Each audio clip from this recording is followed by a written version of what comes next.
এই মাছগুলো বিক্রি করা হলো ৬,০০০ টাকা মনে। চট্টগ্রাম ফিশারি ঘাটে আসলে দেখা মিলে মায়া মাছ, আর মায়া মাছটা ফিশারি ঘাটে প্রচুর পরিমাণে আসে। আর এই মাছটাই কিন্তু তারা বাঁচতেছিল বরফ। এটা কত করে বিক্রি হয়েছে?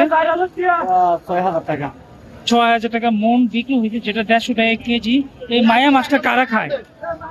মায়া মাছটা সবাই খায় সবাই খায় সবাই খায়। সবাই খায়, দর্শক, এটা কিন্তু মায়া মাছটা কিন্তু সবাই খায়।